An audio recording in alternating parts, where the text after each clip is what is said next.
Good morning dear students. આજે આપણે શરૂ કરીએ છીએ ઉદાહરણ નંબર 4.11.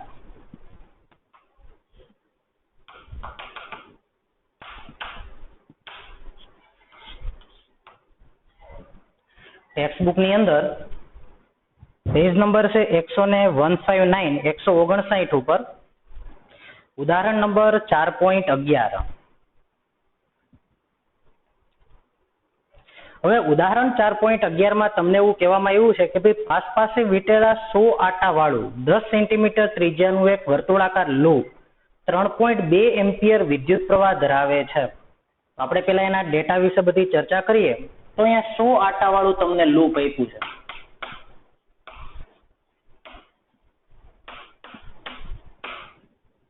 અને એમાં એની ત્રિજ્યા છે 10 સેન્ટીમીટર. 10 સેન્ટીમીટર એટલે હું 0.1 મીટર લખી નાખું છું.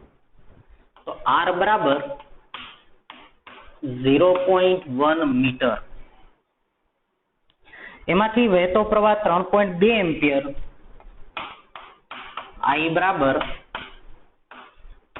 3.2 એમ્પિયર છે. તો હવે તમને શરૂઆતમાં એને બે પ્રશ્નો પૂછ્યા છે અને એ જે બે પ્રશ્નો છે એ આ રીતે છે કે ભાઈ ગુચલાના કેન્દ્ર આગળ ચુંબકીય ક્ષેત્ર કેટલું હોય.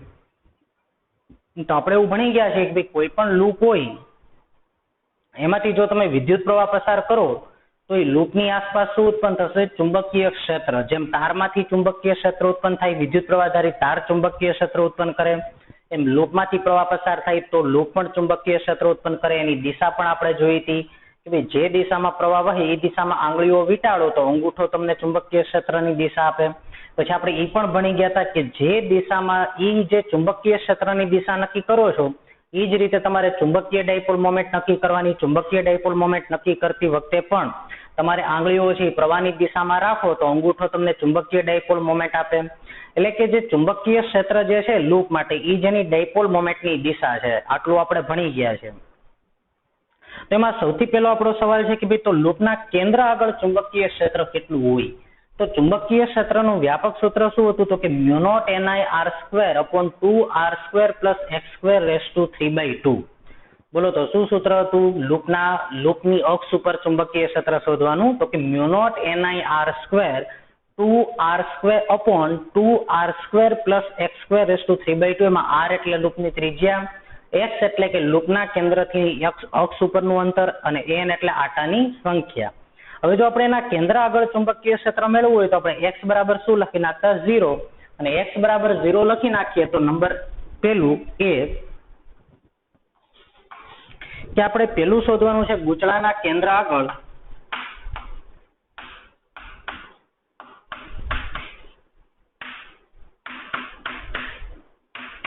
b કેટલા હોય. તો એનું સૂત્ર થશે b બરાબર x બરાબર 0 મૂકી દો તો μ0 ni/2r બરાબર μ0 ni/2r. અને μ ની કિંમત કેટલી હોય? તો કે 4π. બોલો તમારી સાથે 10⁻⁷ આટાની સંખ્યા બોલી જાવ. કેટલી આપી છે? 100. વિદ્યુત પ્રવાહ મારી સાથે બોલવાનું રાખો 3.2. 2 અને ત્રિજ્યા બોલો. ત્રિજ્યા 0.1 મીટર. તો અહીંયા હું લખી નાખું 0.1 મીટર. r એટલે લૂપની ત્રિજ્યા. તો μ0 ni/2r સાદરૂપ આપવાથી આન્સર મળે છે આપણને 2 × 10⁻³ કેટલો આન્સર મળે છે? 2 × 10⁻³ ટેસ્લા. તો અહીંયા આન્સર આવી ગયો 2 × 10⁻³ ટેસ્લા. તો પેલો જવાબ આપણે સોલ્વ કર્યો. બીજો આન્સર મેળવીએ. હવે જો તો બીજું વાંચો તો એમાં કે ગુચલાની ચુંબકીય ડાયપોલ મોમેન્ટ કેટલી હોય? તો ગુચલાની ચુંબકીય ડાયપોલ મોમેન્ટ મેળવવા માટે ગુચલાની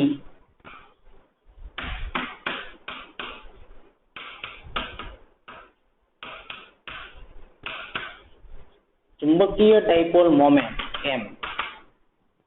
તો ચુંબકીય ડાયપોલ મોમેન્ટનું સૂત્ર થાય m બરાબર Im. આપણે એનું માત્ર મૂલ્ય શોધવાનું છે. ડાયરેક્શનની આ કોઈ ચર્ચા નથી કરી. તો m બરાબર I. a એટલે શું હતો? લૂપનો એરિયા અને I એટલે એમાંથી વહેતો પ્રવાહ. તો અહીંયા હું આવું લખી શકું I અને બોલો તો લૂપની ત્રિજ્યા તમને આપી છે તો એનો એરિયા કેટલો થશે? πr². લૂપનું ક્ષેત્રફળ.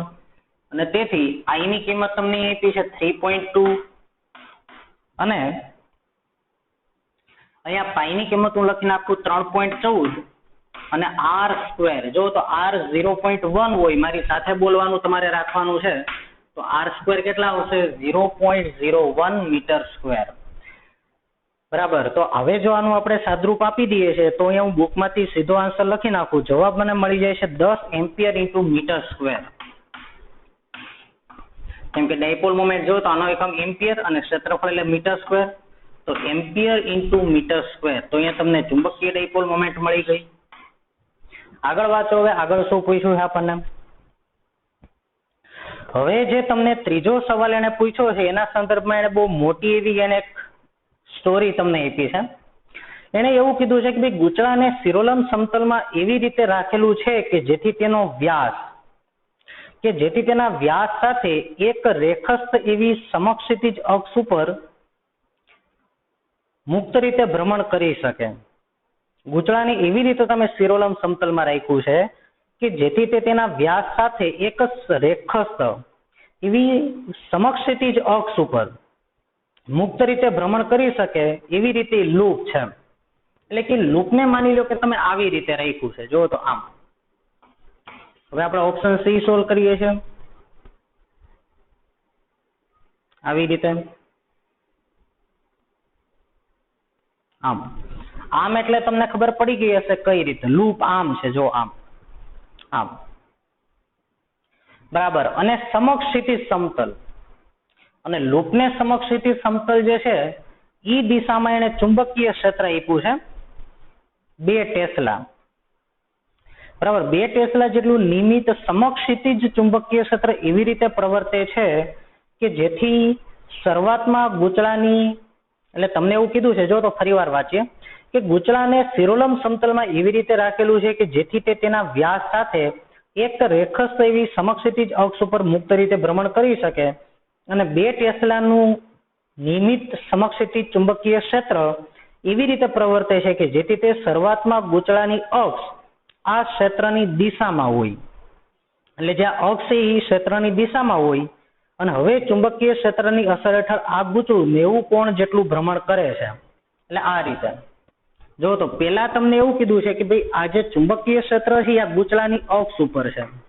આ ચુંબકીય ક્ષેત્ર બી જે કેટલું આપ્યું છે તમને 2 ટેસ્લા. એ 2 ટેસ્લા જો તો લૂપ આ સમતલમાં છે, એના કેન્દ્રમાંથી પસાર થતી એની અક્ષ, અને એની અક્ષની દિશામાં જેનું ચુંબકીય ક્ષેત્ર છે. બરાબર. અને આપણે એની ડાયપોલ મોમેન્ટ પણ આમ જ લઈએ કેમ કે એમ અને બી સમાન દિશામાં છે અત્યારે. બરાબર. એની અક્ષની દિશામાં જેને કીધું છે એટલે ડાયપોલ મોમેન્ટ પણ હું અત્યારે આમ જ લઈ લઉં છું. કેમ કે ડાયપોલ મોમેન્ટ તમને ખબર છે કઈ રીતે હોય, તો કે લૂપમાંથી પ્રવાહ વહેતો હોય તો લૂપમાંથી વહેતો પ્રવાહ તો લૂપના સમતલને લંબરૂપે ચુંબકીય ડાયપોલ મોમેન્ટ હોય. કેમ કે ચુંબકીય ડાયપોલ મોમેન્ટનું સૂત્ર આ રીતે હોય, m બરાબર im, અને ક્ષેત્રફળ સદિશ એ લૂપને લંબરૂપે જ હોય, તો ડાયપોલ મોમેન્ટ પણ લૂપને લંબરૂપે જ હોય. તો જો તો એની અક્ષ જે છે એને લંબરૂપે છે, ડાયપોલ મોમેન્ટ સદિશ એ જ દિશામાં આપણે લીધો છે, ચુંબકીય ક્ષેત્ર એ જ દિશામાં આપ્યું છે. અને આ જે લૂપ છે એની સમક્ષિતિજ અક્ષને એટલે જો બી કઈ દિશામાં છે તો કે બી સમક્ષિતિજ છે. સમક્ષિતિજ પેલા તો કોને કહેવાય, તો કે જો આ ડાયરેક્શનની સમક્ષિતિજ જ કહેવાય, આ ડાયરેક્શનની સમક્ષિતિજ જ કહેવાય, આ ડાયરેક્શનની સમક્ષિતિજ કહેવાય, અને આ પણ સમક્ષિતિજ રેખા જ કહેવાય.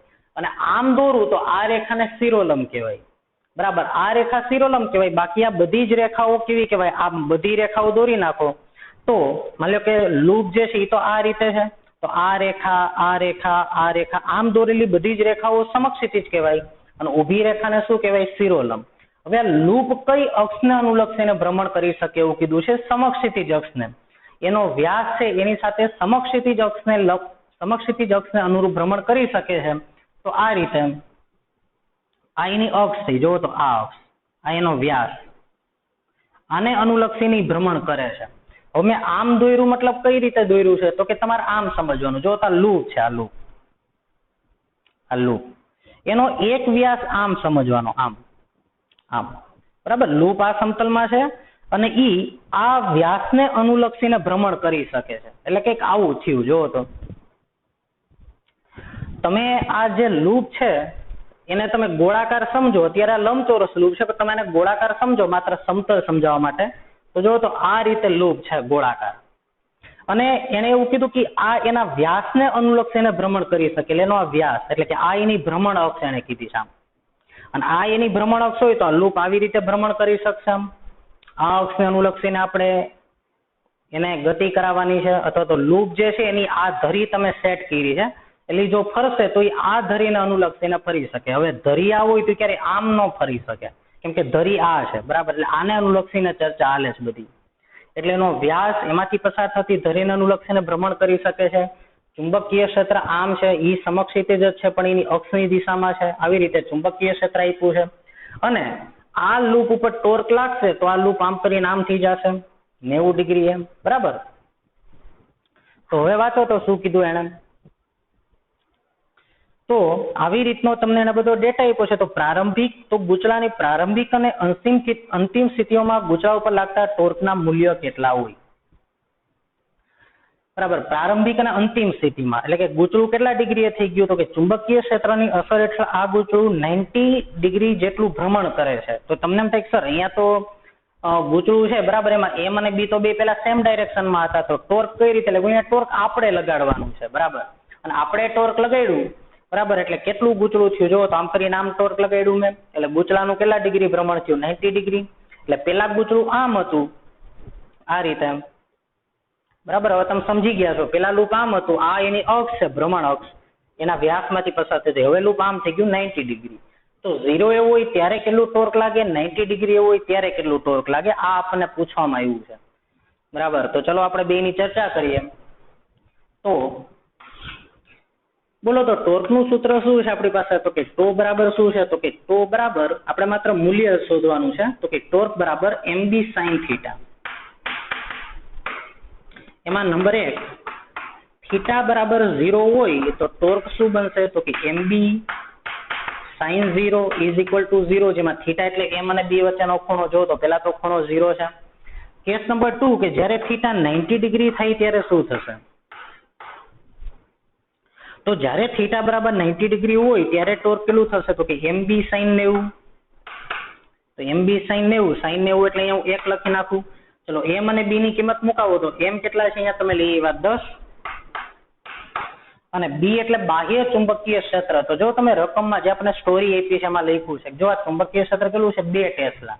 હવે b તો આમ જ છે, પણ લૂપ આમ કરી આમ હતું, લૂપ આમ, હવે લૂપ આમ કરીને આમ થઈ ગયું છે, બરાબર. એટલે કે જે લૂપ આમ હતું એ હવે આમ થઈ ગયું છે, એટલે કે હવે એના m સદિશ આમ છે, અને ચુંબકીય ક્ષેત્ર તો આમનું આમ જ છે. બે વચ્ચેનો ખૂણો 90 ડિગ્રી આપ્યો છે આપણને. તો 10 અને ચુંબકીય ક્ષેત્ર 2 આપ્યું છે, તો અહીંયા કેટલો આન્સર આવશે? 20 ન્યૂટન ઇન્ટુ મીટર. તો આ આપણને જવાબ મળી ગયો એનો બીજો ઓપ્શન. પછી જો તો સી ઓપ્શન અહીંયા આપણે પૂરો કર્યો કે ગૂંચળાની પ્રારંભિક અને અંતિમ સ્થિતિમાં તેના ઉપર લાગતા ટોર્કના મૂલ્યો કેટલા હશે એ આપણે શોધી લીધું. જ્યારે ગૂંચળું 90 ડિગ્રી કોણ પાસે પહોંચે ત્યારે એની કોણીય ઝડપ કેટલી હશે? એની ઝડપની ચાક માત્રા તમને 0.1 આપી છે. તો ચલો જોવો તો અહીંયા આપણે શોધવું છે કે જ્યારે આ લૂપ 0 થી 90 ડિગ્રીએ પહોંચ્યું હશે ત્યારે એની કોણીય ઝડપ કેટલી હશે?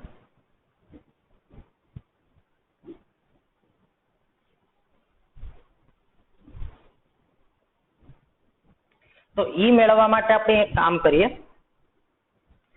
કે તમને એને શું પૂછ્યું છે? તો કે ભાઈ એને એવું કીધું છે કે ભાઈ 0 થી 90 ડિગ્રીએ પહોંચે ત્યારે એની ઝડપ કેટલી હશે, કોણીય ઝડપ.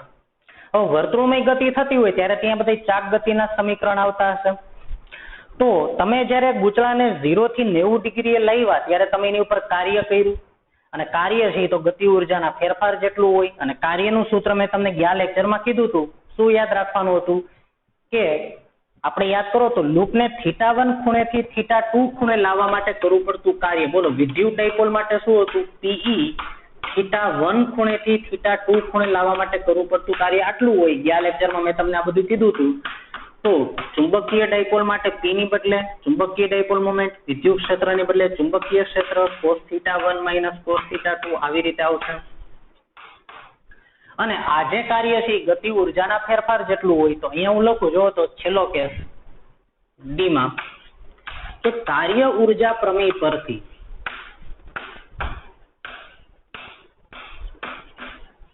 બોલો તો W બરાબર શું થાય? ડેલ્ટા કેમ? અને ડેલ્ટા કે એટલે કે અંતિમ ગતિ ઉર્જા ઓછા પ્રારંભિક ગતિ ઉર્જા kf માઇનસ ki, kf એટલે કે ફાઇનલ અને ઇનિશિયલ. હવે ગતિ ઉર્જા પણ કઈ ગતિની અંદર? ચાક ગતિની અંદર, વર્તુળમય ગતિની અંદર.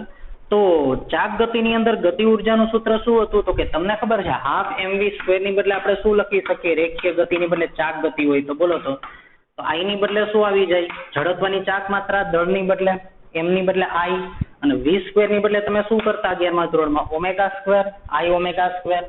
તો ચલો લખાવો તો અહીંયા શું આવશે? તો w બરાબર અંતિમ ગતિ ઉર્જા તો હાફ I અને અંતિમ વેગ એનો કોણીય વેગ minus half I omega I square. પણ બોલો એનો પ્રારંભિક કોણીય વેગ તો કેટલો હતો? 0 હતો. કેમ કે પેલા તો લૂપ સ્થાયી સંતુલનમાં હતું. કેમ કે m અને b બે સેમ ડાયરેક્શનમાં હોય. m અને b બે સેમ ડાયરેક્શનમાં હોય તો આ લૂપ છે સ્થાયી સંતુલનમાં છે.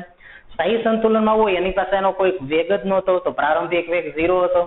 તો અહીંયા w બરાબર શું આવી ગયું? ઓમેગા I 0 પ્રારંભિક કોણીય વેગ. તો આ પદ કેન્સલ થઈ ગયું. તો અહીંયા તમે કાર્ય કર્યું half I omega f square આવ્યું. ઓકે, પરંતુ ઓમેગા I બરાબર તો 0 છે, તો w બરાબર શું આવી ગયું? તો કે half I omega f square. Okay, આને હું કહી દઉં પરિણામ નંબર 1. હવે એક કામ કરો કે આપણે કાર્ય ઉર્જા પ્રમેય ઉપરથી આ દાખલો કરીએ છીએ બરાબર, પરંતુ કાર્યનું સૂત્ર શું છે? તો કે ભાઈ કાર્યનું સૂત્ર, આ પણ કાર્યનું સૂત્ર છે θ1 ખૂણેથી θ2 ખૂણે લાવવા માટે કરવું પડતું કાર્ય. એ પણ કાર્ય એ રીતે પણ મળે. તો w બરાબર શું થાય? તો કે mb, અહીંયા હું લખું પેલા ડિટેલમાં કે ડાયપોલને θ1 ખૂણેથી θ2 ખૂણે લાવવા માટે કરવું પડતું કાર્ય, એવી રીતે આપણે લખીએ. આ સૂત્ર આપણે સાબિત કરશું 5મા ચેપ્ટરમાં. ડાયપોલને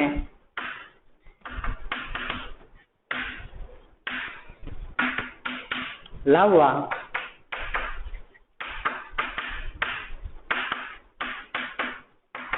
કરવું પડતું કાર્ય mb cos θ1 માઇનસ cos θ2. આને હું કહી દઉં પરિણામ નંબર 2. અને હવે તમે બેયની ડાબી બાજુ સમાન હોય તો જમણી બાજુ સરખાવી શકો. તો half I omega f square બરાબર બોલો તો mb બોલો તો પ્રારંભમાં કેટલો ખૂણો હતો? તો કે પ્રારંભમાં 0 નો ખૂણો હતો. તો cos 0 કેટલા થઈ ગયા? 1.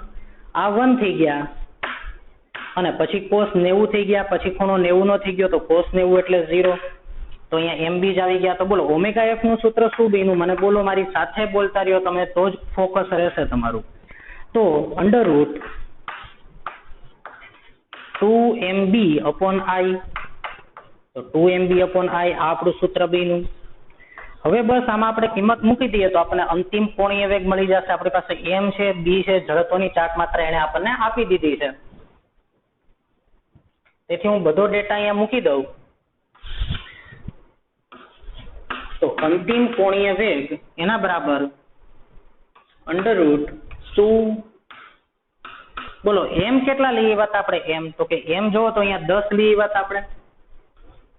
આ 10 બરાબર. 2m અને b કેટલા હતા? તો કે b આપણે જો તો કેટલું બાહ્ય ચુંબકીય ક્ષેત્ર હતું? 2m. તો અહીંયા હું 2 લખી નાખું.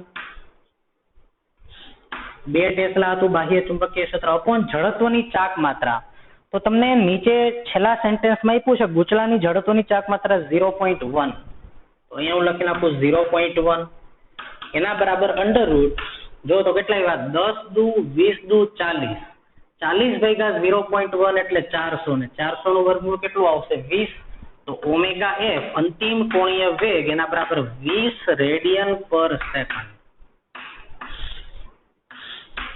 બરાબર. તો આમ ગૂંચળાનો 90 ડિગ્રી એનો કેટલો વેગ હશે? 20 રેડિયન પર સેકન્ડ. તો આ રીતે તમે એનો છેલ્લો ઓપ્શન સોલ્વ કરી શકો. પછી આપણે લેવું છે ઉદાહરણ નંબર 4.12.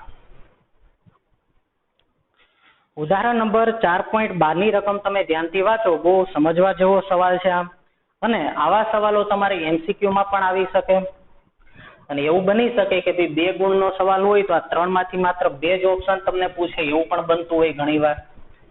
તો આપણે એક એક એના જે સવાલ છે એને બહુ ધ્યાનથી આપણે સોલ્વ કરવાના છે, સમજી વિચારીને, જે આપણા કન્સેપ્ટ ક્લિયર કરાવે. એનીથી આપણે ઘણા બધા એમસીક્યુ આસાનીથી સોલ્વ કરી શકીએ. એમાંથી જો તો પહેલો સવાલ તમને એવું કીધું છે કે વિદ્યુત પ્રવાહધારિત એક વર્તુળાકાર ગુચળું લીસા સમક્ષેથી સમતલ પર રહેલું છે અને એવું કોઈ નિયમિત ચુંબકીય ક્ષેત્ર ઉત્પન્ન કરી શકાય જેથી ગુચળું જાતે શિરોલંબ અક્ષને અનુલક્ષીને ભ્રમણ કરી શકે. હવે તમે વિચારો કે આ એક ટેબલ છે અને આ ટેબલ ઉપર એક લૂપ આવી રીતે પડ્યું છે. ટેબલ ઉપર જ પડ્યું છે આવી રીતે. એક રિંગ તમે મૂકી દીધી, વિદ્યુત પ્રવાહધારિત રિંગ. હવે જો આ વિદ્યુત પ્રવાહધારિત રિંગ હોય તો તમારે આ લૂપને કઈ રીતે ફેરવવાનું છે? તો કે તમારે આ લૂપને પાછું એમાં એને એવું કીધું છે કે એની અક્ષ શિરોલંબ છે. એટલે લૂપ આ રીતે છે, એની અક્ષ શિરોલંબ છે. હવે શિરોલંબ અક્ષને અનુલક્ષીને ફેરવવું હોય તો મેં તમને પહેલા પણ કીધું કે ટોર્કની દિશા હંમેશા કઈ હોય? તો કે ટોર્કની દિશા જે છે એના ભ્રમણ અક્ષની દિશામાં જ હોય. એનું જે ભ્રમણ અક્ષ હોય એ જ ટોર્કની દિશા હોય તો જ એનું ભ્રમણ શક્ય બને. હવે અહીંયા એવું બનશે કે જો લૂપ આ સમતલમાં લૂપ છે ને તમારે એને ફેરવવાનું છે આ અક્ષને અનુલક્ષીને. હવે જો તમારે એની ભ્રમણ અક્ષ આ જ રાખવી છે, બરાબર, બાકીની ભ્રમણ અક્ષ ઘણી બધી રાખી શકાય. લૂપ આમ હોય તો એની ભ્રમણ અક્ષ આમ પણ રાખી શકાય. જો તો આ રીતે માની લો કે આ વર્તુળાકાર લૂપ હોય તેની ભ્રમણ અક્ષ આમ પણ રાખી શકાય તો એ આમ ફરી શકે. આમ આ એની ભ્રમણ અક્ષ આમ હોય, આ એની ભ્રમણ અક્ષ હોય તો એ આમ ફરી શકે. કોઈ પણ એની ભ્રમણ અક્ષ હોઈ શકે, પણ તમારે એની ભ્રમણ અક્ષ આમ રાખવાની છે, આમ.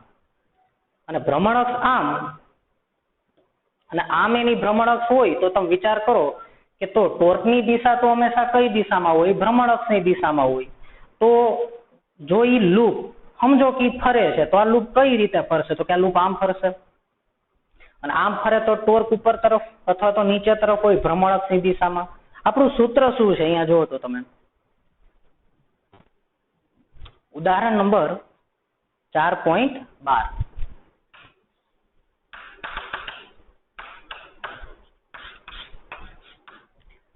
બરાબર, એમાં પેલો ઓપ્શન આપણું સૂત્ર આવું છે કે ટો બરાબર NI A ક્રોસ B. ટો બરાબર NI A ક્રોસ B માં ટોર્કની દિશા એ જ ભ્રમણ અક્ષની દિશા હોય.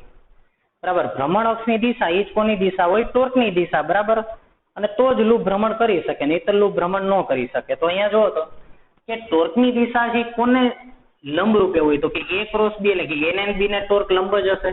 એટલે કે ટોર્ક હંમેશા છે એને લંબ રૂપે હોય. હવે ટોર્ક એને લંબ રૂપે હોય. હવે તમને એવું કીધું છે કે ભાઈ લૂપ તો આ સમતલમાં છે, ટેબલ ઉપર પડ્યું છે અને એની ભ્રમણ અક્ષ આ છે. એટલે કે તમારે જે અહીંયા ટોર્ક લગાડવાનું છે એ ટોર્ક, બરાબર, આ એની ભ્રમણ અક્ષ છે. તો વિચારો તો કોઈ દિવસ ટોર્ક આ દિશામાં હોઈ શકે નહીં. શું કામ ટોર્ક આ દિશામાં ન હોઈ શકે? કારણ કે એને હંમેશા ટોર્ક લંબ જ હોય. સૂત્રો પરથી એવું કહી શકાય. હવે લૂપ તો આ સમતલમાં છે, આ જ રીતે છે, તો એનું ક્ષેત્રફળ સદિશ આમ જ છે. બરાબર, અને જો એ આ અક્ષને અનુલક્ષીને તમે એને ફેરવતા હોય, માનો કે ફરે છે તો ટોર્ક એ આ જ દિશામાં આવ્યું. અને ક્ષેત્રફળ સદિશ અને ટોર્ક ક્યારે એક જ દિશામાં હોઈ શકે નહીં. બરાબર, એટલે એવું એક પણ ચુંબકીય ક્ષેત્ર તમે જે દિશામાં લગાડો એ દિશામાં તમે ચુંબકીય ક્ષેત્ર લગાડી દો. પણ આપેલી પરિસ્થિતિ માટે જે છે એને એવું કીધું છે કે એની ભ્રમણ અક્ષ આ છે, આ તમારે એની તરે ધરી આ રાખી છે. એટલે કે તમે એની ઉપર આ દિશામાં ટોર્ક ઉત્પન્ન કરી શકો, આ દિશામાં ટોર્ક ઉત્પન્ન કરી શકો તો જ એ ફરી શકે. પણ હવે અહીંયા તો જો તો ક્ષેત્રફળ સદિશ ને ટોર્ક બે તો એક દિશામાં થઈ જાય, લૂપ આમ પડ્યું હોય તો. અને ક્ષેત્રફળ સદિશ અને ટોર્ક બે એક દિશામાં હોય એવું ક્યારેય પોસિબલ બને નહીં. બરાબર, એટલે આ ભ્રમણ શક્ય નથી. તો અહીંયા આપણે એવું લખી શકીએ. અહીં આ પોઈન્ટ મેં તમને ગયા લેક્ચરમાં પણ સમજાવ્યો હતો કે સમક્ષિતિજ ટેબલ પર મૂકેલા લૂપ માટે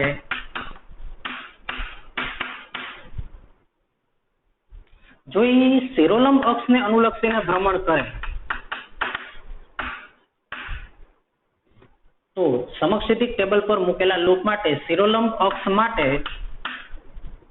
કે જો એ શિરોલંબ અક્ષને અનુલક્ષીને ભ્રમણ કરે, એટલે કે આમ ભ્રમણ કરે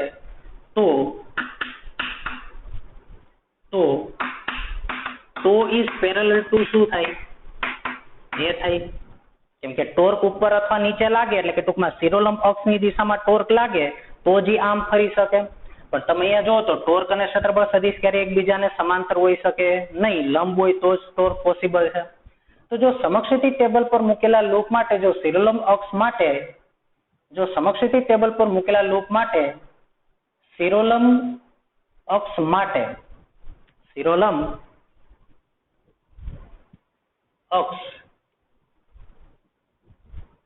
ને અનુલક્ષીને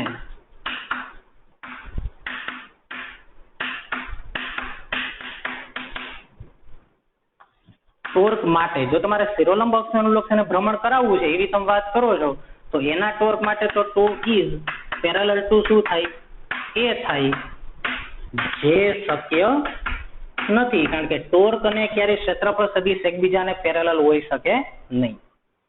બરાબર, એટલે હંમેશા યાદ રાખવાનું કે ભાઈ કોઈ પણ લૂપ હોય તો એ લૂપ માટે ટોર્ક હંમેશા શું હોય? એના ક્ષેત્રફળ સદિશને લંબ રૂપે જ હોય.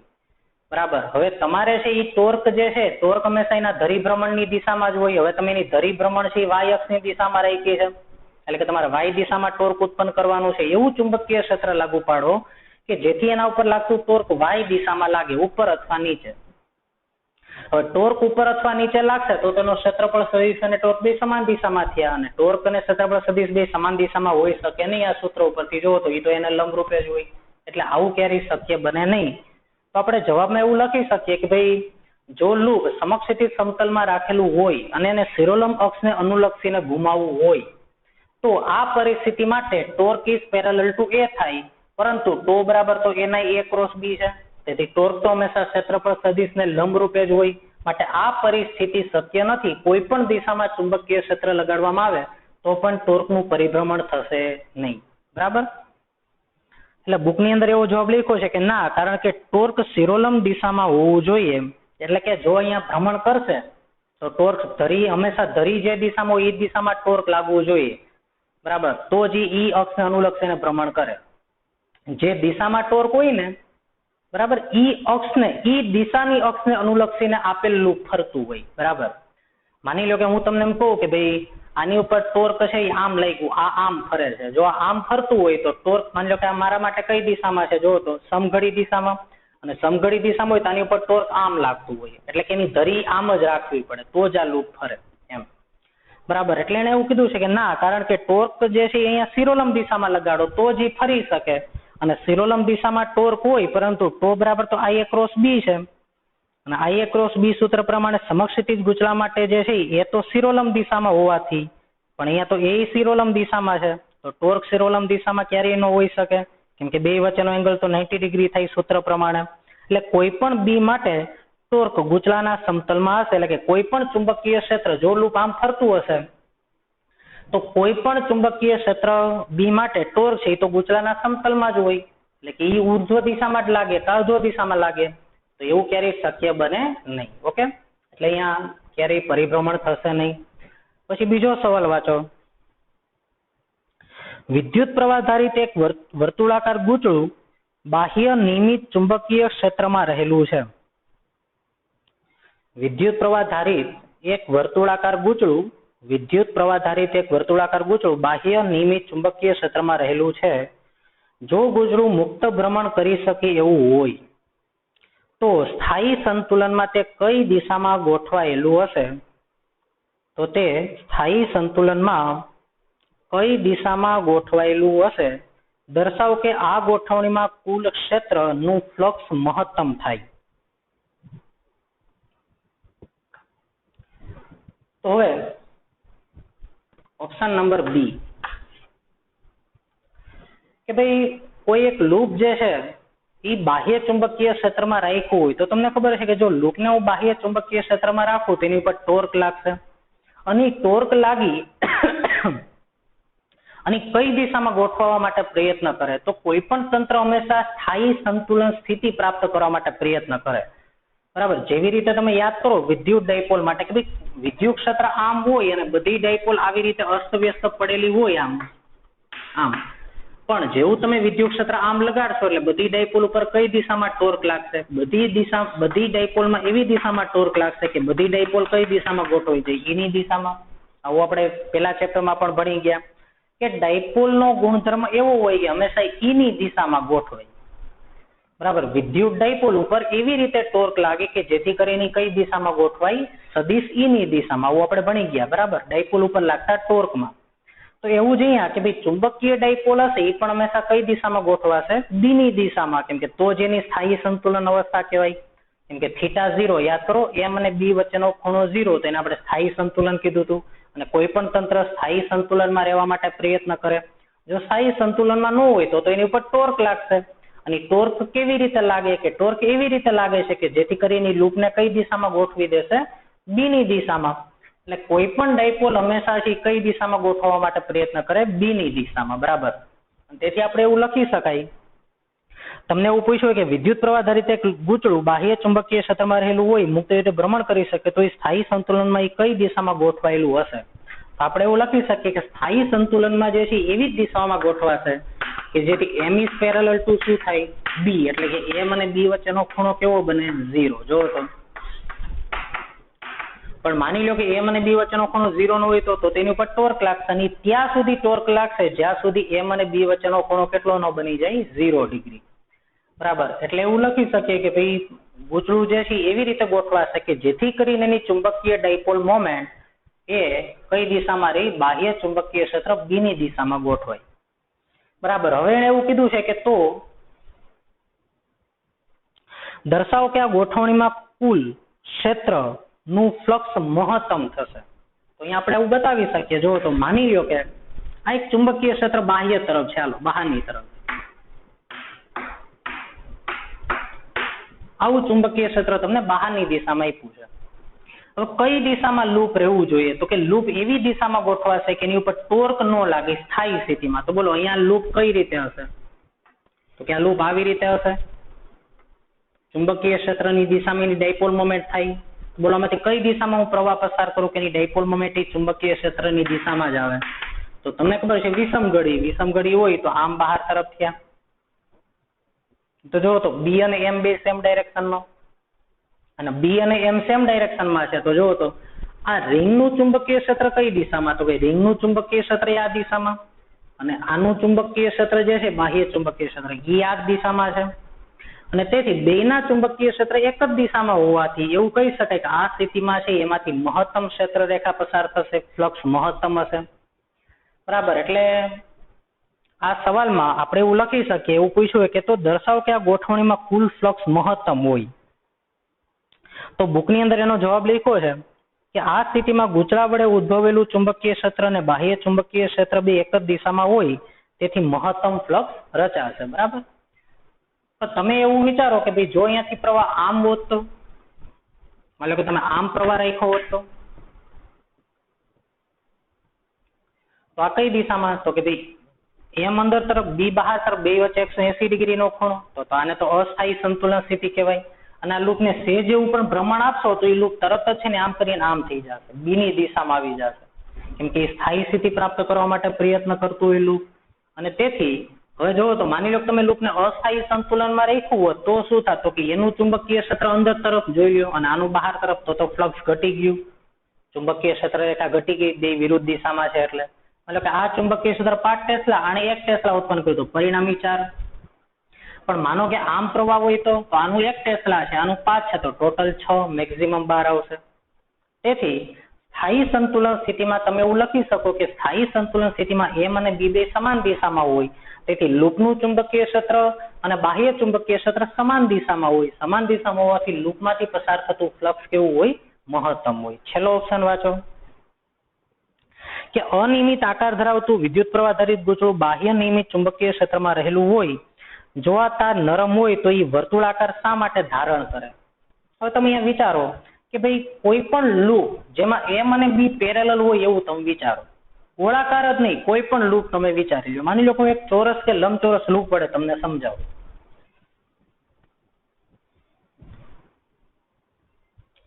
માનો કે હું તમને એક લંબચોરસ લૂપ વડે સમજાવું.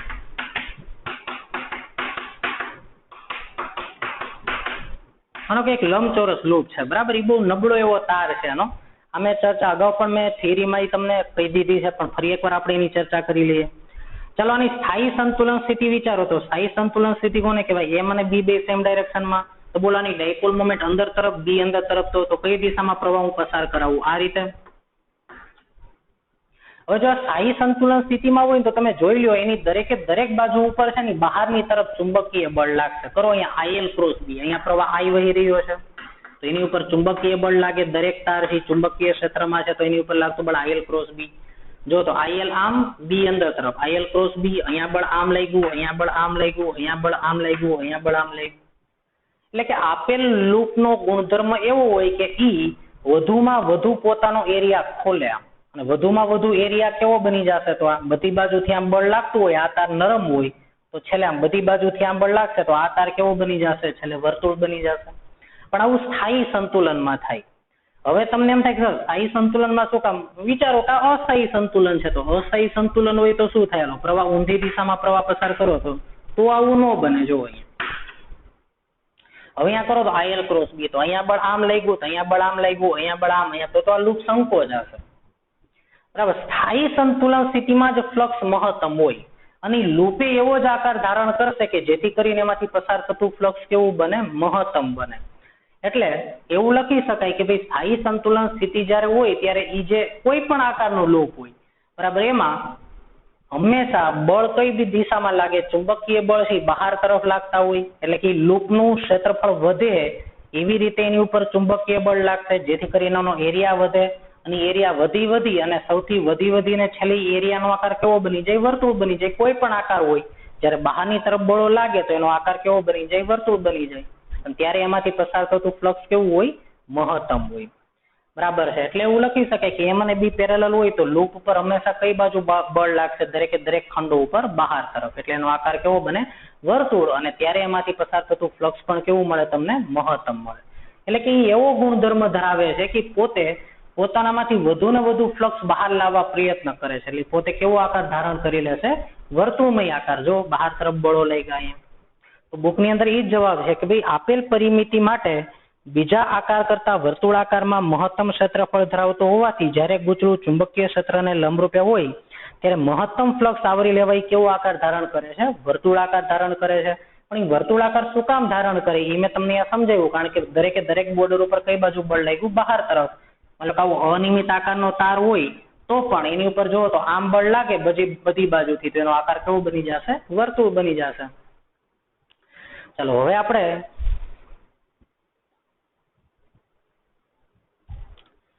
લઈએ સ્વાધ્યાયમાં દાખલા નંબર 4.25.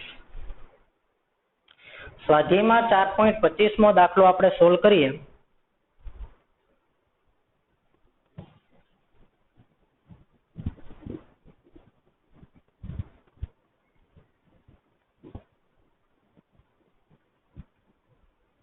તમે એની રકમ વાંચો 4.25 ની.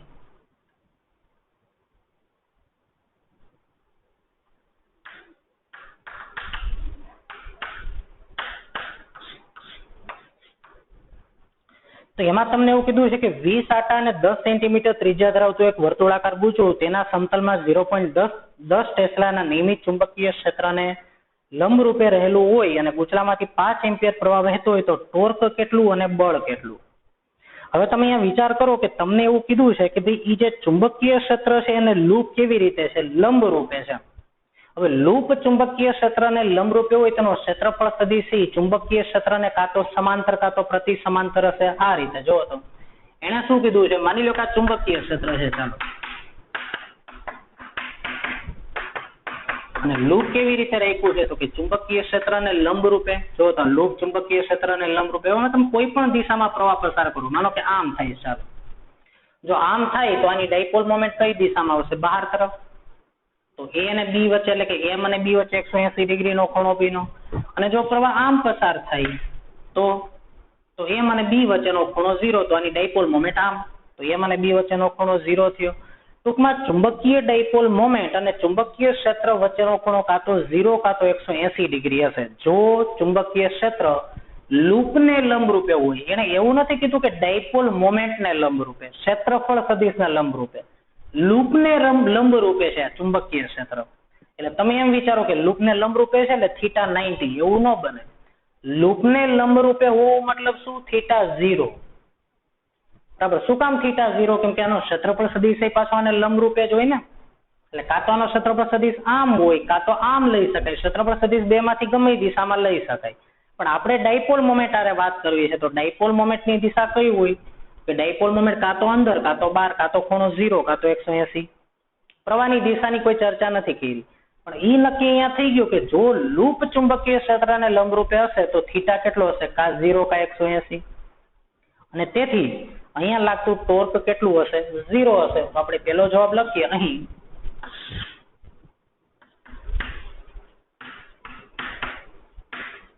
લૂપ ચુંબકીય ક્ષેત્રને લંબરૂપે છે, અને જો લૂપ ચુંબકીય ક્ષેત્રને લંબરૂપે હોય તો ચુંબકીય ડાયપોલ મોમેન્ટ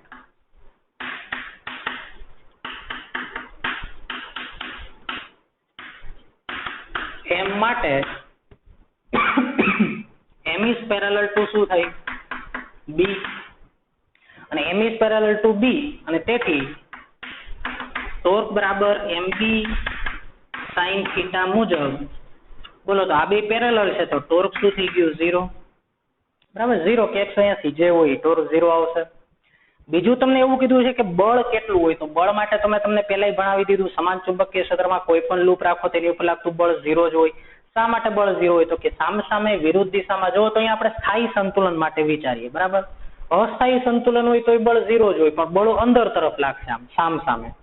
અને જો સ્થાયી સંતુલન હોય તો બળો બહાર તરફ લાગશે સામે, પણ લાગશે વિરુદ્ધ દિશામાં, એટલે એકબીજાની અસરને શું કરશે? કેન્સલ કરશે. માની લો કે આપણે સ્થાયી સંતુલન વિચારીએ, પ્રવાહ આ રીતે વહે, તો જો તો આ ખંડ હોય તો એની સામેનો વિદ્યુત પ્રવાહ ખંડ આ લઈ શકાય, આ ખંડ હોય તો એની સામેનો વિદ્યુત પ્રવાહ ખંડ આ લઈ શકાય. કરો તો IL ક્રોસ B. ચલો આ ખંડ માટે IL ક્રોસ B તો બળ આમ લાગ્યું, તો આ ખંડ માટે IL ક્રોસ B કરો તો બળ આમ લાગશે. આના માટે IL ક્રોસ B કરો તો બળ આમ લાગશે. આના માટે IL ક્રોસ B કરો તો બળ આમ. સામસામેના ખંડો, બરાબર, સામસામેના વિદ્યુત પ્રવાહ ખંડો પર, રિંગ પર, સમગ્ર રિંગમાં સામસામેના વિદ્યુત પ્રવાહ ખંડો પર પરસ્પર વિરુદ્ધ દિશામાં બળો લાગશે ને એ એકબીજાની અસરને શું કરી નાખશે? નાબૂદ કરી નાખશે. એટલે પરિણામી બળ કેવું હશે? 0 હશે. આ કન્સેપ્ટ આપણે અગાઉ ભણી ગયા છે. તો અહીંયા હું લખું બીજો કેસ. બીજા કેસમાં તમને એવું પૂછ્યું કે તો અહીંયા બળ કેટલું હોય, તો અહીંયા આપણે એવું લખી શકીએ અહીં સમગ્ર રિંગ પર સામસામેના વિદ્યુત પ્રવાહ ખંડ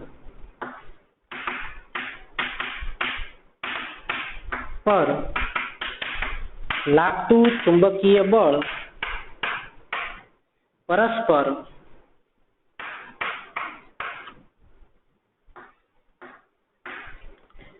વિરુદ્ધ દિશામાં હોવાથી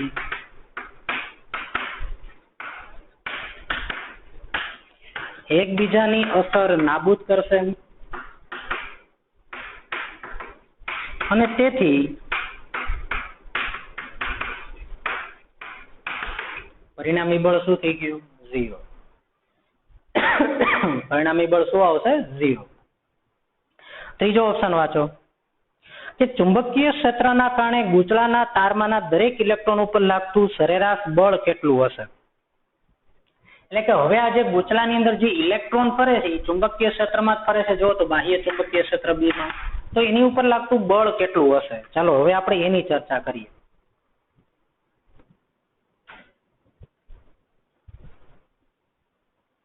તો બોલો તો બળનું સૂત્ર શું થાય? વિદ્યુત ભાર ઉપર લાગતું બળ. સમાન ચુંબકીય ક્ષેત્રમાં Q વિદ્યુત ભાર જો V વ્યક્તિ ગતિ કરતો હોય તેની ઉપર લાગતા બળનું સૂત્ર શું થાય? F બરાબર Q V ક્રોસ B. અહીંયા ઇલેક્ટ્રોન છે તો હું E લખી નાખું, E V ક્રોસ B બરાબર. અહીંયા હું VD લખી નાખું, VD ફોર ડ્રિફ્ટ વેલોસિટી થી બધા ગતિ કરતા હોય. અને ચુંબકીય ક્ષેત્ર અંદર તરફ છે ને ઇલેક્ટ્રોન તો જો તો આ સમતલમાં ગતિ કરતો હશે આમ, અને ચુંબકીય ક્ષેત્ર અંદર તરફ છે તો જો તે કોઈ પણ ક્ષણે એનો વેગ હશે એ જો તો ચુંબકીય ક્ષેત્રને કઈ રીતે થાય? લંબરૂપે. માની લો કે આ વેગ બરાબર કોઈ પણ દિશામાં તમે વેગ લ્યો પણ એ ક્યાં સમતલમાં છે? બોર્ડના સમતલમાંના વેગ હશે કોઈ પણ બિંદુ પાસે. અને ચુંબકીય ક્ષેત્ર તો આમ છે z અક્ષની દિશામાં, -z ની દિશામાં. તો કોઈ પણ ક્ષણે આનો જે વેગ હશે બરાબર એ વેગની દિશા કઈ રીતે થઈ સમજો તો? કાં તો એનો વેગ આમ હશે તો જો તો આ દિશાને તો લંબ જ થયું, આ તો વેગ આમ હશે તો આ દિશાને તો લંબ થાય અંદર તરફની દિશાને. તો સમગ્ર રિંગની અંદર કોઈ પણ ઇલેક્ટ્રોનને તમે ધ્યાનમાં લ્યો એ રિંગની અંદર ઘૂમતા હોય માની લ્યો કે, તો એનો વેગ હશે એ ચુંબકીય ક્ષેત્રને કેવી રીતે હશે? લંબ રૂપે હશે. અને આપણે માત્ર મૂલ્ય શોધવું છે તો F બરાબર હું શું લખી નાખું? EVB, જ્યાં V એટલે ડ્રિફ્ટ વેલોસિટી છે. બરાબર, તો ઇલેક્ટ્રોન જે છે ને ડ્રિફ્ટ વેલોસિટી જો મને મળી જાય અને ચુંબકીય ક્ષેત્ર તો અહીંયા આપણને આપ્યું છે, ચુંબકીય ક્ષેત્ર આપ્યું છે, ઇલેક્ટ્રોનનો વીજભાર ખબર છે આપણને, જો ડ્રિફ્ટ વેલોસિટી આપણને મળી જાય તો આપણને અહીંયા બળ મળી જશે. હવે ડ્રિફ્ટ વેલોસિટી કઈ રીતે મળશે? વિદ્યુત પ્રવાહ ઉપરથી. જો તમને વિદ્યુત પ્રવાહ આપ્યો છે તો વિદ્યુત પ્રવાહ અને ડ્રિફ્ટ વેલોસિટી વચ્ચેનું સૂત્ર શું છે? તો કે I બરાબર NEAVD. જો તમને યાદ હોય તો I બરાબર શું સૂત્ર આપણે ધાર્યું હતું? J બરાબર NEVD. તો I બરાબર જો તો J બરાબર શું આવે? J બરાબર NEVD. તો J બરાબર I બાય A, એ આમ વયો ગયો. તો I બરાબર NEAVD. તો I બરાબર NEAVD. જો ત્યાં હું VD ની કિંમત અહીંયા હું મૂકું છું. V એટલે VD છે, ડ્રિફ્ટ વેલોસિટી, ઇલેક્ટ્રોનની ડ્રિફ્ટ વેલોસિટી. તો મૂકો ત્યાં કિંમત શું આવશે? તો F બરાબર EB. ચલો V ની કિંમત મુકાવો તો V ની કિંમત શું આવશે? I upon NEA.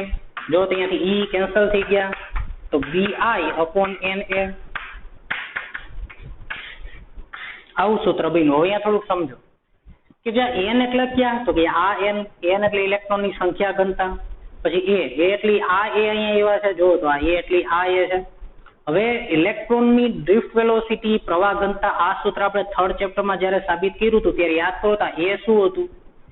A એટલે આ ક્ષેત્રફળ નહીં, આ R હોય તો પાય R સ્ક્વેર નહીં, આ જે તાર છે ને તાર, એ તારના આડછેદનું ક્ષેત્રફળ એ A હતો.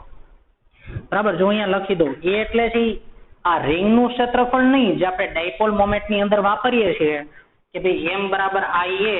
આ A એટલે આખી રિંગનું ક્ષેત્રફળ, આ ક્ષેત્રફળ. જ્યારે અહીંયા જ્યાં A આવ્યો એ કયો છે? તો કે તારના આડછેદનું ક્ષેત્રફળ. અહીંયા તમે ભૂલ ન કરતા. બરાબર, કેમ કે જો અહીંયા તમને રકમની અંદર એને આ જે રિંગ છે એની 10 સેન્ટીમીટર ત્રિજ્યા પણ આપી છે. એટલે તમે પાય R સ્ક્વેર કરશો તો એ તમે રિંગની ત્રિજ્યા ઉપરથી ક્ષેત્રફળ ન મેળવી લેતા. બરાબર, કેમ કે અહીંયા જે NEAVD સૂત્રની અંદર જે A છે ને તારના આડછેદનું ક્ષેત્રફળ હતું. તો A એટલે છે તારના આડછેદનું ક્ષેત્રફળ. આ એક ખાસ ભૂલ થવાના ચાન્સ છે. અહીંયા મોટા ભાગના 50% વિદ્યાર્થીઓ અહીંયા ભૂલ કરશે. બરાબર, દર 10 માંથી 5 વિદ્યાર્થીઓ છે ને એ અહીંયા A એટલે રિંગનું ક્ષેત્રફળ લખીને આવશે પાય R સ્ક્વેર. ઈ નહીં, રિંગના આ જે તાર છે એના આડછેદનું ક્ષેત્રફળ આ. એટલે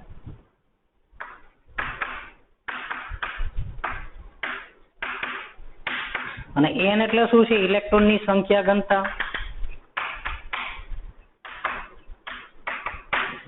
બસ, હવે આપણે આમાં બધી કિંમતો મૂકી દઈએ.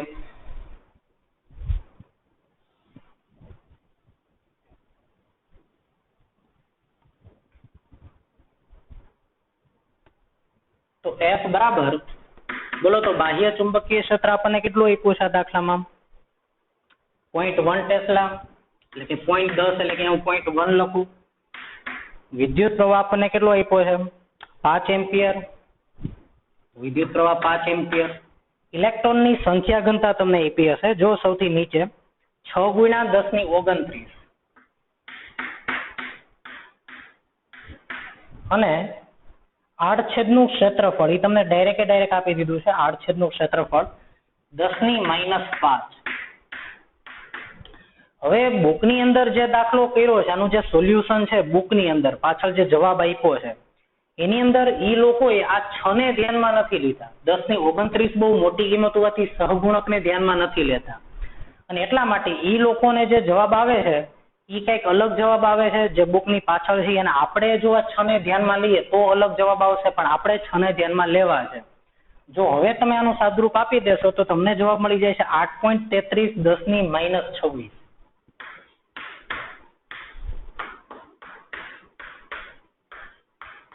નહીતર 5 × 10⁻25 આન્સર આવશે. બરાબર, પણ અહીંયા આપણે 6 ને ધ્યાનમાં લીધા છે એટલે 8.33 × 10⁻26 ન્યૂટન. આપણે આવો જવાબ આવશે જો 6 ને ધ્યાનમાં લ્યો તો. બરાબર, હવે આપણે સ્વાધ્યાયમાં એક અગત્યનો દાખલો છે જે મેં છેલ્લે જ રાખ્યો હતો, હવે આપણે ઈ શરૂ કરીએ. સ્વાધ્યાયમાં દાખલા નંબર 4.24 બહુ અગત્યનો દાખલો છે, સમજવા જેવો છે, બરાબર, અને આ પૂછાઈ શકે એવો દાખલો છે. અને આપણે જે કંઈ પણ સમજાય આપણા કન્સેપ્ટનો ઉપયોગ કરી લઈએ એવો આ સવાલ છે. સ્વાધ્યાયમાં દાખલા નંબર 4.24 એની રકમ પહેલા તમે ધ્યાનથી વાંચો, બરાબર, પછી આપણે આ દાખલો શરૂ કરીએ. એક દાખલાની અંદર અલગ અલગ 6 સવાલો પૂછ્યા, બરાબર, એની આપણે ચર્ચા કરવી છે. અત્યારે જોઈ લ્યો સ્વાધ્યાયમાં 4.24 રકમ.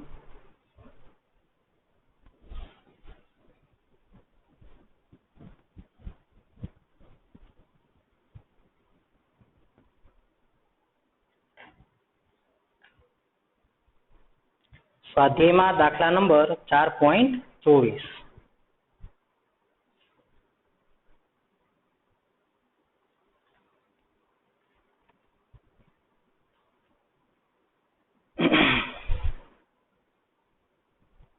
ચાલો જો શરૂ કરીએ. અહીંયા તમને 3000 ગોસ જેટલું નિયમિત ચુંબકીય ક્ષેત્ર ધન ઝેડ અક્ષની દિશામાં ઉત્પન્ન કરેલું છે. અને જે લૂપ આપ્યું છે 10 સેન્ટીમીટર અને 5 સેન્ટીમીટર બાજુ વાળું આપણને આપી દેવામાં આવ્યું છે. તો અહીંયા આપણે બધું લખીએ. જો તો ચુંબકીય ક્ષેત્ર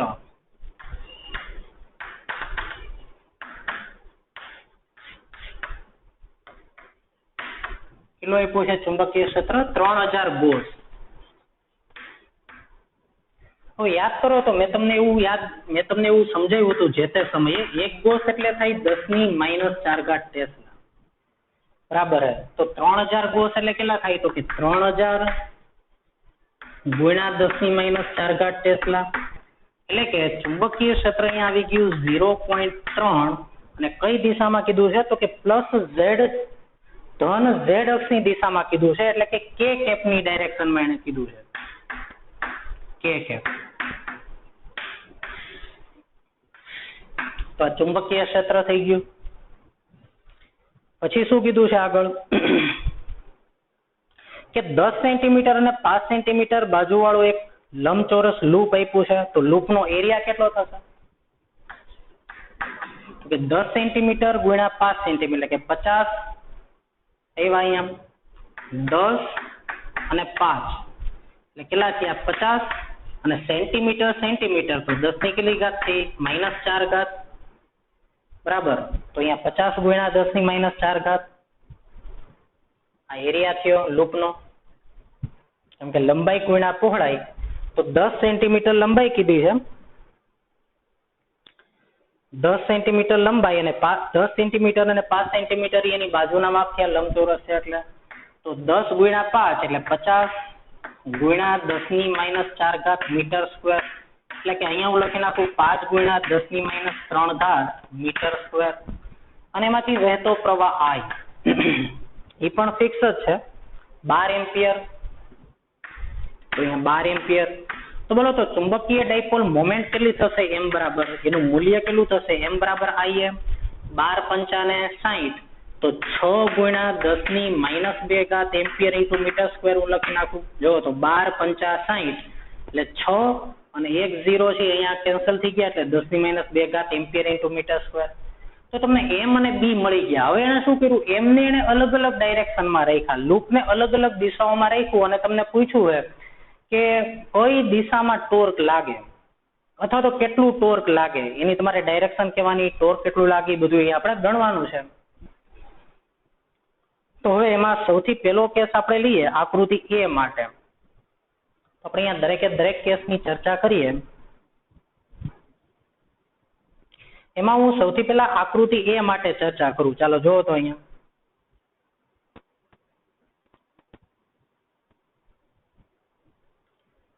તો આકૃતિ એની અંદર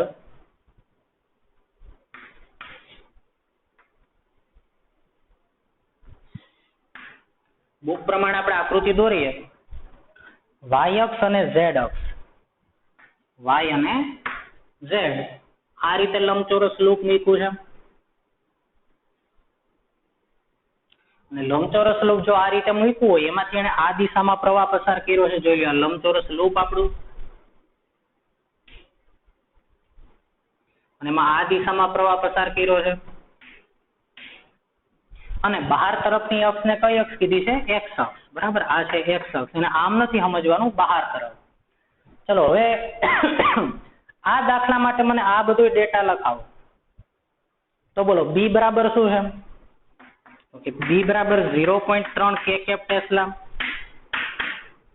પછી એમ કેટલા લખું અહીંયા હું? તો કે બોલો આની ચુંબકીય ડાયપોલ મોમેન્ટ કઈ દિશામાં આવશે? તો કે ચુંબકીય ડાયપોલ મોમેન્ટ કઈ રીતે શોધવાનું કીધું હતું તમને? આ રીતે એન્ટી ક્લોકવાઇઝ તો આઉટસાઇડ, ક્લોકવાઇઝ તો ઇનસાઇડ, એન્ટી ક્લોકવાઇઝ આઉટસાઇડ, એવી બહાર તરફ. બહાર તરફ એટલે બહાર તરફ કઈ અક્ષ છે? એક્સ અક્ષ છે. તો બોલો ચુંબકીય ડાયપોલ મોમેન્ટ કેટલી છે? અહીંયા 6 × 10⁻². કયો કેપ આવશે બહાર તરફ? એટલે I cap, ampere into metre square. તો એમ અને બી ની વેલ્યુ મળી ગઈ, તો ટોર્ક કેટલું આવશે? તો ટોર્ક બરાબર એમ ક્રોસ બી. ટોર્ક બરાબર શું સૂત્ર છે આપણું? એમ ક્રોસ બી. તો કરો તો એમ ક્રોસ બી તો કેટલા છે? 6 × 10⁻² આઈ કેપ ક્રોસ બી 0.3 કે કેપ. તો કેટલા આવશે? 6 તેરી ને 18, તો 1.8 ગુણ્યા 10⁻². 1.8 ગુણ્યા 10⁻². અને આઈ કે, હવે તમે ઈ યાદ કરો તો ક્રોસ ગુણાકારમાં આઈ ક્રોસ જે તો શું થાય? કે. જે કે તો શું થાય? આઈ. અને કે આઈ તો શું થાય? જે ક્રમમાં જે કે આઈ જે કે આઈ. તો કે આઈ તો જે, પછી આનાથી ઊંધું હોય તો શું આવે? માઇનસ. તો જો તો આઈ અને કે, જો તો કે આઈ તો શું આવે? જે આવે. કે આઈ તો શું આવે? જે. તો કે આઈ હોય તો જે આવે, તો અહીંયા શું છે? આઈ કે, તો શું આવશે? માઇનસ જે આવશે.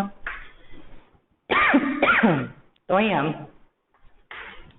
માઇનસ જે કે, અને બોલો ટોર્ક નો એકમ શું આવશે? Newton into metre.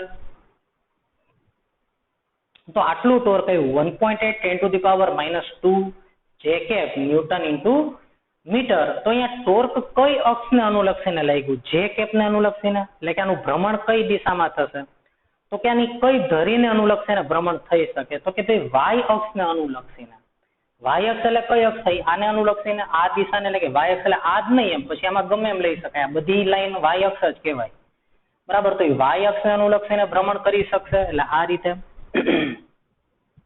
આ લૂપ આમ છે, અને વાય અક્ષને અનુલક્ષીને, એટલે કે જો તો આ વાય અક્ષ આપણી એને અનુલક્ષીને ભ્રમણ કરી શકે છે. કઈ દિશામાં? તો કે માઇનસ જે કેપ. માઇનસ જે કેપ એટલે કે આ ડાયરેક્શનમાં. અને આ ડાયરેક્શનમાં એટલે મારા માટે એન્ટી ક્લોકવાઇઝ. જો તો લૂપ આવી રીતે ફરશે. તમારે ચેક કરવું હોય તો કરી લ્યો. જો આ લૂપ આવી રીતે ફરશે, કેમ કે ભ્રમણ અક્ષ હંમેશા ટોર્કની દિશામાં જ હોય, તો જ ટોર્ક લાગે. બરાબર, જો આ લૂપ આમ ફરશે, ચેક કરીએ આપણે. જો માની લો કે આ લૂપ છે આમ, અને ચુંબકીય ક્ષેત્ર કઈ દિશામાં છે? તો કે ચુંબકીય ક્ષેત્ર ઉપર તરફ છે. કરો તો આ તાર ઉપર કઈ રીતે બળ લાગશે? આઈએલ આમ, બી ઉપર તરફ. જો તો આઈએલ આમ છે, આઈએલ, અને બી ઉપર તરફ છે. તો કરો તો આઈએલ ક્રોસ બી કરો તો આઈએલ આમ, બી ઉપર. કરો આઈએલ ક્રોસ બી. આઈએલ આમ, બી ઉપર તરફ. તો બોલો બળ આમ લઈ ગયું, તો અહીંયા બળ આમ લઈ ગયું, તો અહીંયા બળ આમ લાગશે, આમ. પછી આ બાજુ ઉપર બળ 0. શું કામ? તો કે આઈએલ આમ અને બી આમ, 180 નો ખૂણો, અહીંયા 0 નો ખૂણો, એટલે આ બે બાજુ ઉપર બળ 0. અહીંયા કઈ રીતે બળ લઈ ગયું? આઈએલ આમ, બી ઉપર તરફ. એટલે અહીંયા બળ આમ, અહીંયા બળ આમ. જોઈ લો. તો અહીંયા બળ આમ લાગતું હોય, અહીંયા બળ આમ લાગતું હોય, તો બોલો આમ ફરશે. જોઈ લો. અને આમ ફરતું હોય તો એની ભ્રમણ અક્ષ કઈ કહેવાય? આ રીતે. અને મારા માટે આ કઈ દિશામાં છે? જોવો તો સમઘડી દિશા એટલે અંદર તરફ, અંદર તરફ એટલે આ રીતે. તો આમ જો લૂપ સમઘડી દિશામાં ફરતું હોય તો સમજવાનું ટોર્કની દિશા અંદર તરફ છે, અને જો વિષમઘડી દિશામાં ફરતું હોય તો એની ટોર્કની દિશા બહાર તરફ છે, એવું આપણે સમજી શકીએ. પણ ધરી જે છે એની ઈ જ અક્ષ ઉપર રહેલી હોય તો જ ટોર્ક લાગે. બરાબર, તો અહીંયા આ તો ખાલી માત્ર જાણકારી માટે મેં તમને કીધું. બાકી આપણે માત્ર ટોર્ક શોધવાનું હતું. ટોર્ક આટલું આવ્યું. એમાં ને એમાં બીજો સવાલ જુઓ, એ હું તમને નથી કરાવવાનો. બીજો સવાલ જુઓ, તેમાં આકૃતિ નંબર બી. આકૃતિ બી. તો એમાં લૂપને માત્ર એને આમ, જે લૂપ હતું, જે લૂપને આમ રાખ્યું હતું, એ લૂપને આમ કરી નાખ્યું છે. પ્રવાહની દિશા તો ઈને ઈ જ છે, અને પ્રવાહની દિશા ઈને ઈ જ હોય તો હજી પણ પ્રવાહ તો આમ જ વહે છે એ લૂપમાંથી પણ, એટલે ચુંબકીય ડાયપોલ મોમેન્ટ આની આ જ આવશે. બાહ્ય ચુંબકીય ક્ષેત્ર તો આટલું જ દરેક માટે સમાન જ છે. ચુંબકીય ક્ષેત્ર તો દરેકે દરેક કેસ માટે સમાન જ છે. લૂપને અલગ અલગ રીતે આપણે સેટ કર્યા છે, એટલે કે એમની ડાયરેક્શન બદલાઈ છે. બરાબર, ચુંબકીય ક્ષેત્ર ઉપર તરફ છે, અહીંયા એમ છે એ હજી પ્રવાહ આ જ રીતે, એટલે એમની ડાયરેક્શન એને એ જઈવી. તો એમ અને બી એની ડાયરેક્શન ચેન્જ નથી થતી, તો હજી ટોર્કનું મૂલ્ય આનું આ જ આવશે. તો બીજા કેસમાં ટોર્કનું મૂલ્ય આ જ આવશે. પછી આપણે લઈએ ઓપ્શન નંબર સી. ત્રીજા માટે આપણે કરીએ તો ત્રીજી જે આકૃતિ આપી છે એ કંઈક આવી રીતે આપી છે, જો તો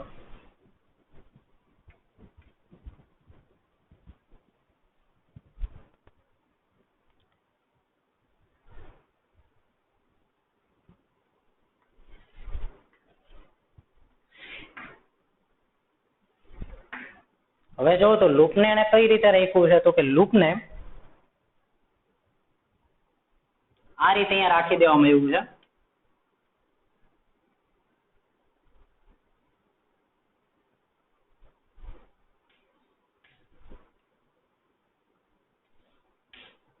અને વિદ્યુત પ્રવાહમાંથી વહે છે આ રીતે.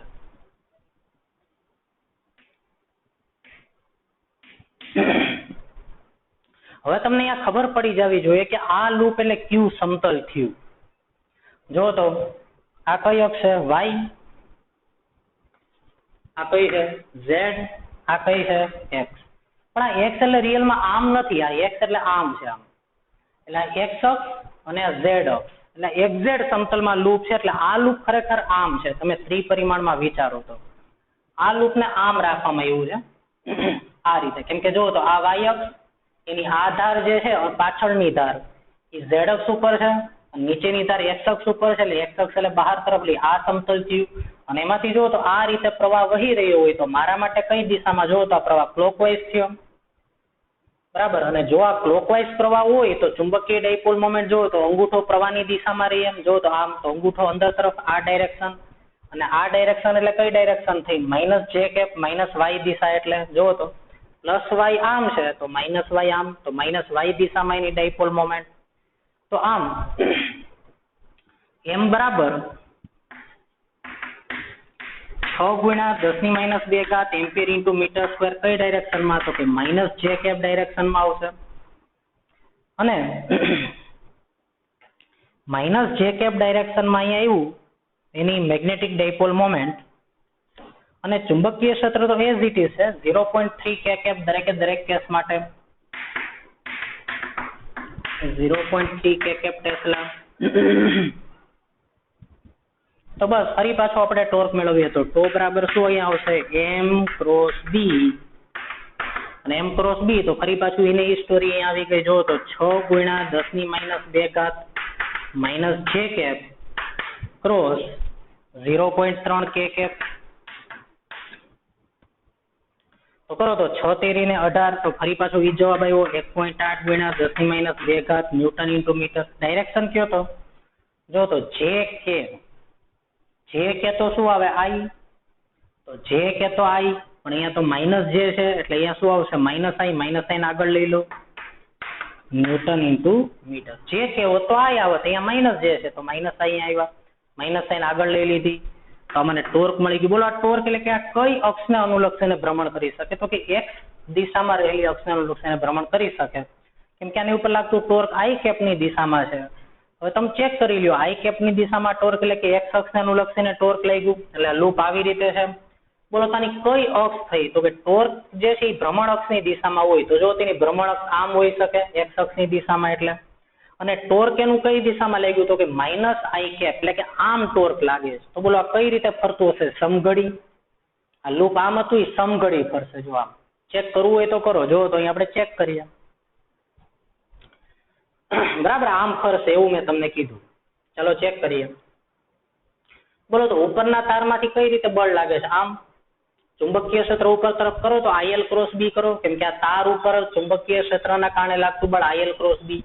આઈએલ ક્રોસ બી જો તો બળ આમ લાગ્યું, આની ઉપર બળ આમ લાગ્યું તો આની ઉપર બળ આમ લાગશે. અને અહીંયાથી પ્રવાહ આમ જાય છે, અહીંયાથી પ્રવાહ આમ જાય છે, જે ચુંબકીય ક્ષેત્રને સમાંતર પ્રતિ સમાંતર છે. એટલે આ બે બાજુ ઉપર બળ 0, આની ઉપર બળ આમ લાગ્યું, આની ઉપર બળ આમ લાગ્યું, જોઈ લો આ રીતે આનું ભ્રમણ થયું, બરાબર. જોઈ લો IL ક્રોસ B એટલે અહીંયા બળ આમ આમ, તો જો તેનું આમ ભ્રમણ થયું. અને જો આ તમને કેવી રીતે દેખાય છે, સમઘડી. સમઘડી એટલે કઈ દિશા થઈ, અંદર તરફ. અંદર તરફ એટલે કે આ દિશામાં ટોર્ક લાગ્યું. જો જવાબ એ જ રીતે આવે છે. પછી તમને અહીંયા એવું કીધું છે કે ભાઈ દરેકે દરેક કન્ડિશનમાં બળ કેટલું એવું પણ રકમમાં તમને પૂછ્યું હોય. તો આપણે એ તો અગાઉ જ ચર્ચા કરી ગયા કે ભાઈ અહીંયા સમાન ચુંબકીય ક્ષેત્રમાં લૂપને ગમે એમ રાખો, સમાન ચુંબકીય ક્ષેત્રમાં રાખેલા લૂપ ઉપર લાગતું પરિણામી બળ હંમેશા કેવું હોય, 0 જ હોય. એની ચર્ચા તો આપણે ઘણી બધી વાર કરી ગયા. અહીંયા દરેકે દરેક કેસમાં તમારે બળ સાથે સાથે શું લખતું જવાનું, 0. બરાબર. પરિણામી બળ 0, પરિણામી બળ 0, પરિણામી બળ 0, પરિણામી બળ 0, બધામાં પરિણામી બળ 0 જ આવશે. બરાબર. તો અહીંયા આપણે ત્રીજી આકૃતિ દોરી. હવે તમને એવું કીધું છે કે આમાંથી કયું સ્થાયી સંતુલન છે, કયું અસ્થાયી સંતુલન. બોલો સ્થાયી સંતુલન ને અસ્થાયી સંતુલન ક્યારે આવશે? કે જ્યારે M અને B વચ્ચેનો ખૂણો કાં તો 0 હશે અને કાં તો કેટલા ડિગ્રી હશે, 180 ડિગ્રી. એવું પહેલા, બીજા, ત્રીજા કેસમાં એવું નથી થયું. ચોથો કેસ જે હું અત્યારે સોલ્વ કરાવું છું એમાં જો ખૂણો તમને 30 ડિગ્રીનો આપ્યો છે, એટલે ઈ કેસ આપણે સૌથી છેલ્લે લેવાના છીએ. બરાબર. પહેલા હવે હું તમને કરાવું છું આકૃતિ નંબર E. તો તમે ઈ આકૃતિ માટે થોડોક વિચાર કરો. આકૃતિ નંબર E માટે જો તો તમે શું આવશે?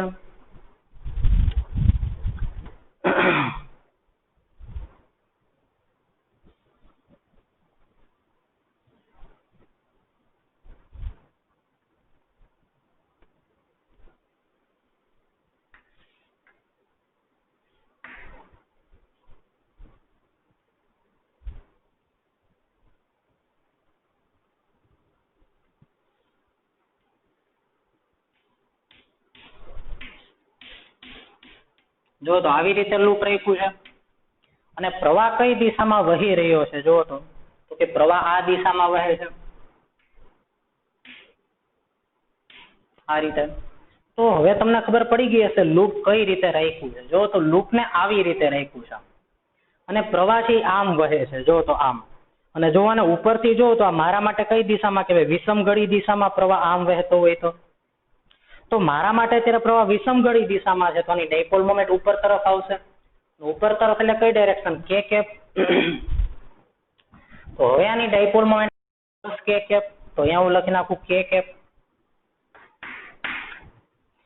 તો હવે જો તો અહીંયા તમે જોઈ શકો M અને B બે કઈ ડાયરેક્શનમાં થઈ ગયા, સેમ ડાયરેક્શનમાં. અહીંયા k કેપ, તો બે જગ્યાએ જો k કેપ આવશે તો બોલો આનો ક્રોસ ગુણાકાર શું થઈ જશે, 0. કેમ કે સમાન દિશાના સદિશોના ક્રોસ ગુણાકાર 0 આવે. k cap dot k cap cross k cap 0 થાય. M અને B વચ્ચેનો ખૂણો 0 થઈ ગયો ને, k કેપ એટલે બે વચ્ચેનો ખૂણો 0, એટલે કે M અને B બે સમાન દિશામાં આવી ગયા તો 0. બરાબર. અહીં M is parallel to શું છે, B, તથા બે વચ્ચેનો ખૂણો થીટા બરાબર શું આવી ગયો, 0. તો બે 0, M is parallel to B, તો બોલો આને કઈ સ્થિતિ કહેવાય, સ્થાયી સંતુલન અવસ્થા. તો તમને એવું પૂછ્યું હતું કઈ સ્થાયી સંતુલન અવસ્થા છે, તો કે આ સ્થાયી સંતુલન અવસ્થા છે. અને સ્થાયી અવસ્થામાં લાગતું ટોર્ક કેવું હતું, 0. તો જો અહીંયા ટોર્ક 0 આવ્યું.